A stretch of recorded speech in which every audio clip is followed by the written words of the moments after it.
papuntang work. Ngayon, panghapon ako today. So, yan. Ito po yung small street papunta po ng work. Doon lang po kami nakatira sa may doon. So, it's like 3 minutes walk.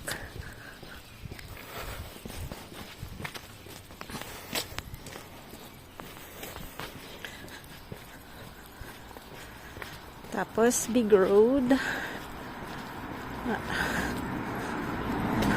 Intersection. At pagliko nyo po dito, yun na po yung work ko. It's really very near.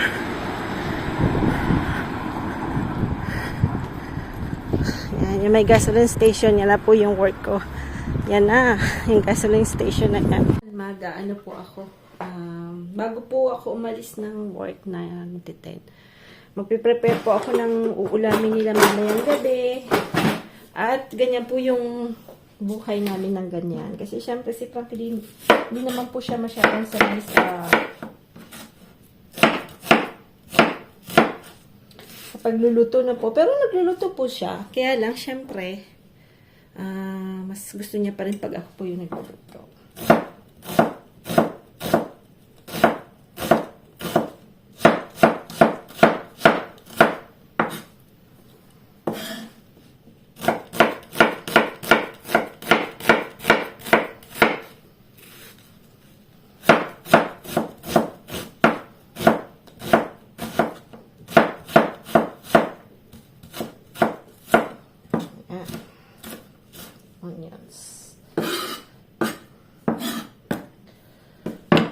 Tapos, kailangan po natin ng tomato. Kasi, ano po tawag dito? Rugay susis. Yung mga nakapunta po ng Reunion Island.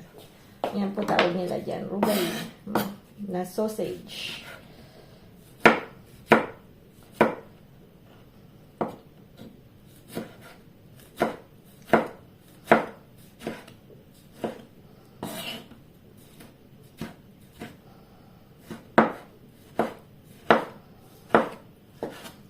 May tomato po.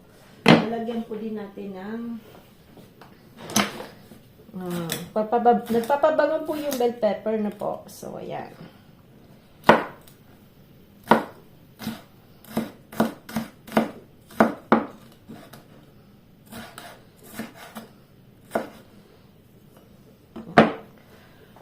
Tapos, kailangan din po ng garlic. Garlic. Pinapanood ko yung mga video namin ng bakasyon na po kay Ma'am Insist ka kay kainan ng Canada. Minsan po pagka yung gloomy, parang nakaka-homesick po talaga yung kami po kasing magkakapatid, very close po kami anim na po. So,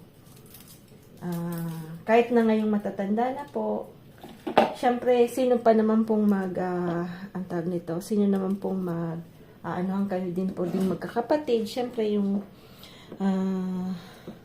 tulong-tulong na po.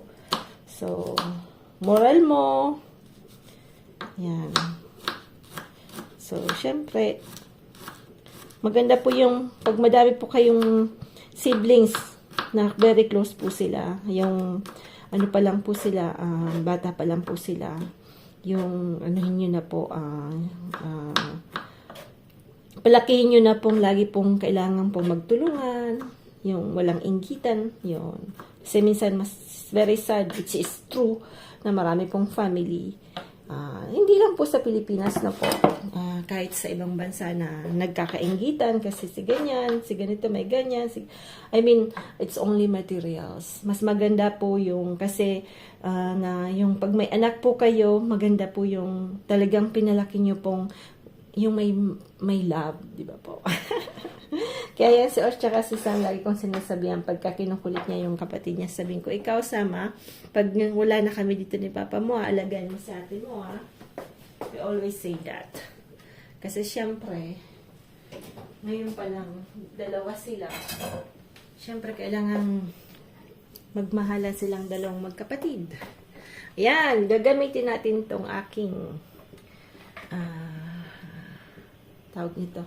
Yung ganito pong klaseng pot, ang bilis niyang uminit na po. Maganda po siya sa mga pinapalambot na po. Kaya lang babantayan niyo po kasi mas mabilis po siyang mag-init. Yan. May ganito po akong malaki yung pinanggagawan ko po ng ng mga jam.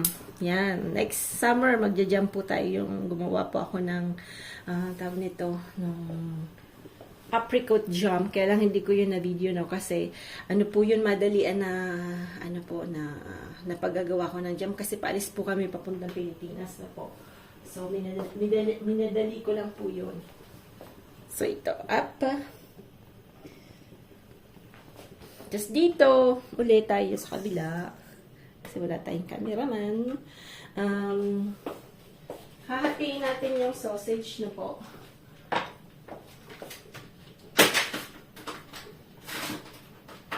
Kaya lang, ang sausage po dito sa France, hindi gaya sa Pilipinas na medyo matamis. Sa kanila, lang po, asin lang, tsaka, asin lang yan, tsaka po, paminta. Ganun lang po yung nila, no? Yung sausage nila. Tapos minsan meron din pong mga aromatics, no? Yun. Pero ito parang nature lang to, mayroon lang po tong asin tsaka paminta lang po. Ganun lang po sila. Tapos hindi po nilalagyan ng sugar. So, yan. Kaya pagka gusto ko pong gumawa ng parang longganisa na gaya sa atin, gumagawa po ako noon, bibili po ako ng giniling na pork. Tapos ako na lang po gagawa. Tapos parang na lang siya, parang skinless na lang siya. Parang ganun yung style niya na po. So ayan. Ayan. Unahin natin yung yung sausage no kasi papalabasin natin yung niya, mantika. Kasi medyo mataba po ang nilalagay nila. Siyempre, daya-daya din na konti. Siyempre yung fat, dito hindi sila mahilig sa fat. So, nilalagay nila sa sausage.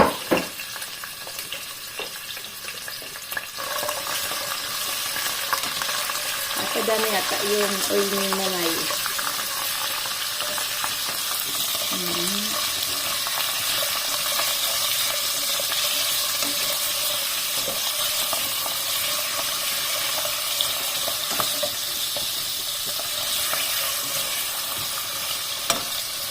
Yan. Lalagyan ko po ng konting time na po. Ayan. Ayan. Para medyo maglasa-lasa po siya. Tapos lalagyan ko po ng konting turmeric. Para yung sauce niya po, pag nilagay nyo sa kanin, yung nag-stay po yung parang kulay dilaw niya na po. Ayan. Mas it's good for health yung turmeric. So, lalagyan po natin siya ng turmeric. Nasa lagay turmeric.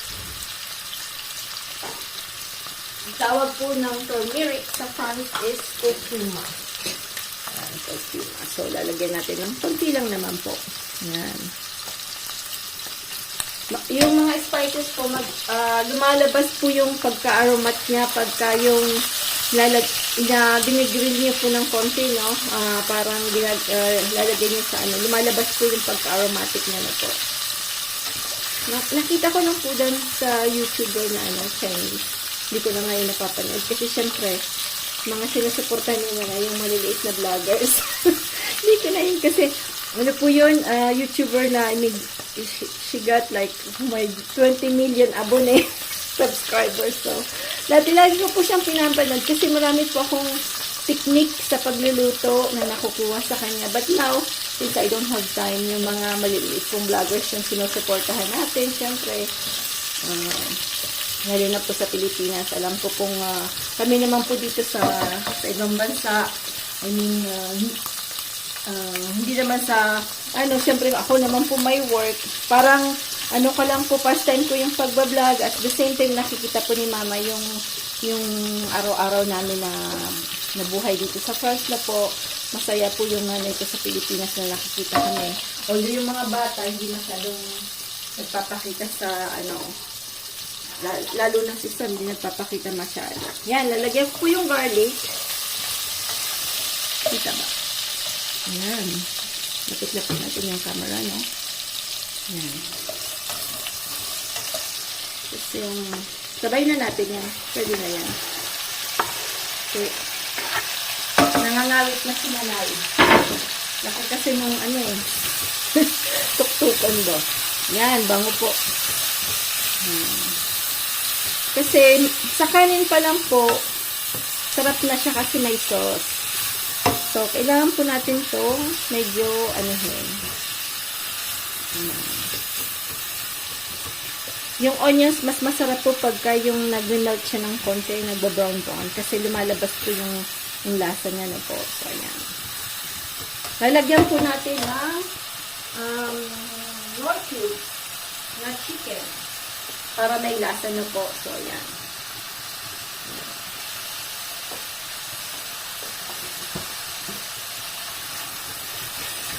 Noong nag-work po ako noon, pagka panghapon po ako, pag umaga, nagluluto na po ako. Para pagbalik po ni Frank, noong dati po kasi nag-work pa siya na po, meron na po siyang uulamin. No? Kasi, di ba po, ano siya ng military. But now, na retired na po siya. So, ano pa naman po, nagluluto rin po siya. Kaya lang, syempre, mas gusto niya pa rin po pag ako yung nagluluto. No?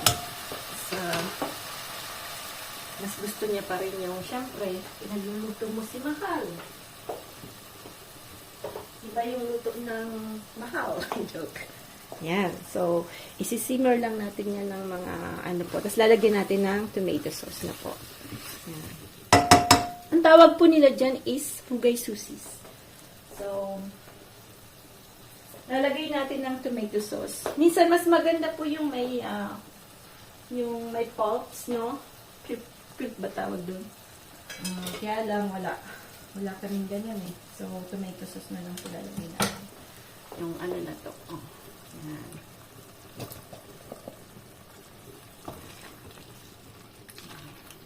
Kasi sa kanin pa lang, ano na po siya.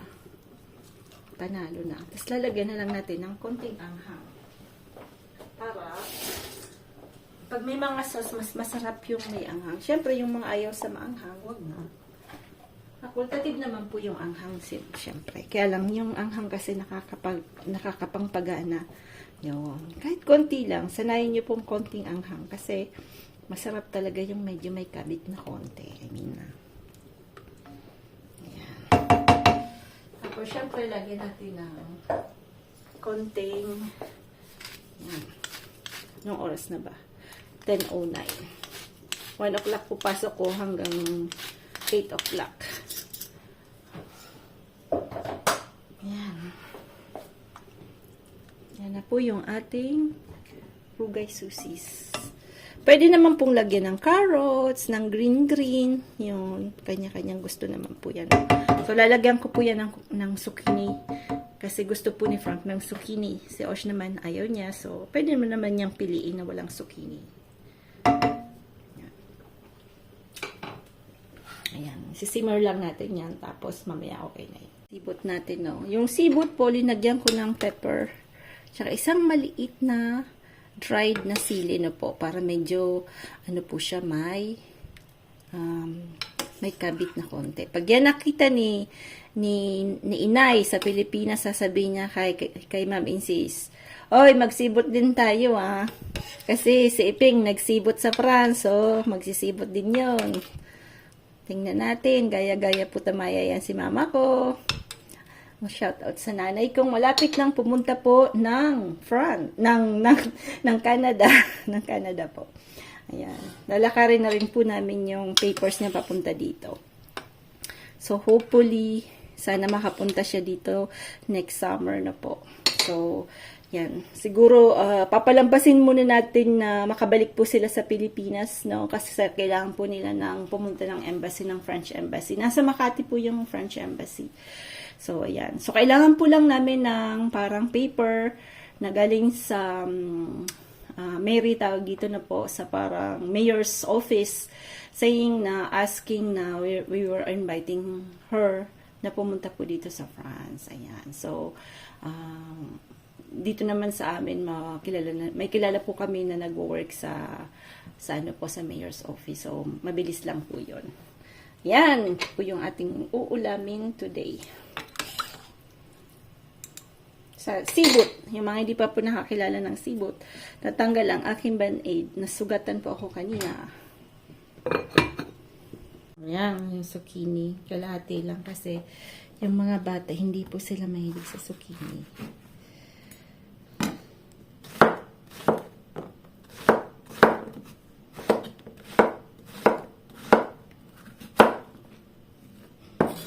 Yan, zucchini. Mabilis pong maluto yung zucchini, in fairness. Kasi ano ko po to. Shorts ko. naman, wala akong time. So,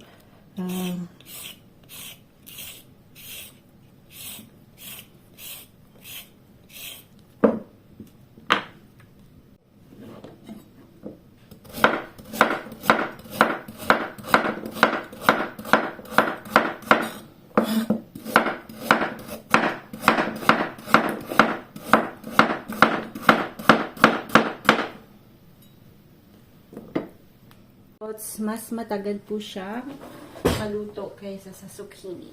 Yan. So, lalagay po natin yung carrots. Ito po yung carrots. Carrots po kasi medyo matagal siyang maluto. Yan.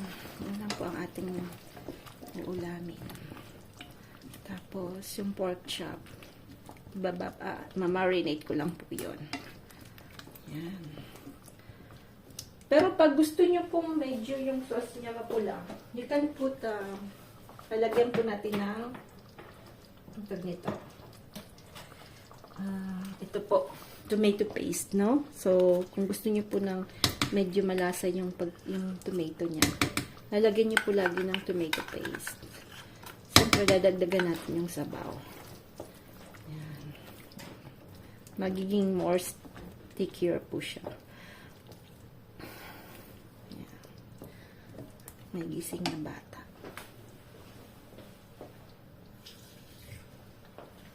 Si Osh kasi yung pasok niya hanggang January 29. Matagal-tagal po yung vacation nung nasa university na po. So after, babalik na po siya sa kanyang dormitory sa Montpellier. Then after, she will be busy ng maglalakad ng papers papuntang China. Yan. Kasi exchange student po si Osh. Exchange student. Yan na. Tatakpan lang natin yan. Then after, kain na. Ini. So, yan po kasi, normally, hindi nila po yan nilalagyan. Lalagyan lang nila ng carrots. But you can put, kasi mas gusto ko pong medyo may konting vitamins na po. Mayroong gulay na po. Kasi syempre, importante po yung pagkain natin. Dahil yan po ang ating gasolina. If we eat, kumbaga kung ano-ano lang, na walang nakukuha yung katawan natin, syempre gasolina natin yan. No? So, ayan. Natin. Ayan na po. So, pag ganyan na po, luto na yan. Ayan. Nahintay ko na lang yung mag-ama. At ako po'y kakain ng mga 11:30 kasi kailangan po aalis po ako ng 12:45 dito na po. So, 12:40. Gusto ko po kasi yung 10 minutes na bago mag-umpisa. Ayoko pong yung time na talagang 1 o'clock nandun ako, no? So, kailangan pong medyo 10 minutes early sa pag-work yun. Kasi mag-change pa, ganyan. So, ito, dito natin nilalagay. Ayan. So, ayan. Pala yung, mayroon pala akong topic na isa, no? At pala yung sa identification ko na po. So, gusto ko po sana itong, gandahan yung video na to na po. So, siguro next time, i-explain ko po yung, nagkaroon po ako ng problem sa, yung step na hinihingi ni Lolo, tawag po nila sa YouTube, ng ID. Naghihingi po siya pagka okay na po yung, yung naka 1,000 subscribers subscribers na po kayo, yung mga sa bago po, no? When you reach 1,000 subscribers and 4,000 watching hours, no po. So, YouTube will going to send you a message that you need to give them an ID. Yon, yung identification niyo po. So, it's either you will give them, ako po ang binigay ko po yung, national ID. Kasi dito po sa France, mayroon po kaming national ID. Kasi pagka may mga kukunin kang mga kung ano-ano, ina-ask po nila yon, yung ID na yon pagka magbabayad ka ng cheque. So, we have a national ID. So, hindi niya yun in-accept. And then, after yung, French passport, kasi wala na po akong Filipino passport, no? So, French passport yung binigay ko sa kanya, hindi rin niya po in-accept.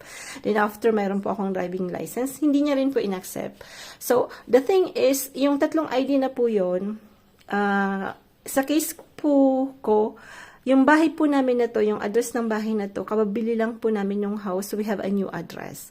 Yung tatlo pong ID ko, yung address nun po, yung mga dati pa naming bahay. Since we're moving a lot, since for 20 years na po. So, yung mga ID ko pong yun, yung dati po namin na mga addresses. So, hindi niya yun in-accept. But, ang ginawa ko po, I ask a new national ID. So, normally, it's like 4 weeks po magawa. Luckily, 2 weeks lang nagawa na po. So, yung sa new ID ko po, we have yung signature ko doon, tapos yung address namin dito.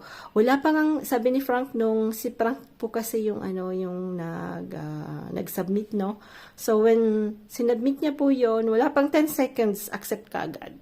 Yun. So, siguro yun lang po yung naging problema kasi yung sa AdSense, iba po yung address namin, tapos yung sa ID na silip niya agad. Kasi parang hindi tao na po, parang robots lang yung nag-check ng mga ganyan. No? So, nung natingnan po agad na parehas yung address, inaccept po yun agad. So, after, they going to, parang nag-send po sila ng, inask nila yung parang, bank account na po. Then, parang mag-send sila ng parang 5 cents, 0 cents, ganon. So, ayun, i-mail nyo po yun na kung magkano yung na-accept nyo, yung exact amount, kung 00 cents, ganon. So, yun po. Then, after, yung YouTube po, bibigyan na po kayo ng PIN number, but that will be posted. Sa po yun, sa mailbox nyo po yun matatanggap. So, ako hindi ko pa po yun natatanggap. I will, iano ko na lang po to. Sasabihin ko na lang po pag natanggap ko na yung PIN number ko. So, although hindi ganun ka. I mean, I'm doing this because parang sabi ko nga parang gusto kasi ko laging nakikita ni mama yung ginagawa namin dito, no? Ayan.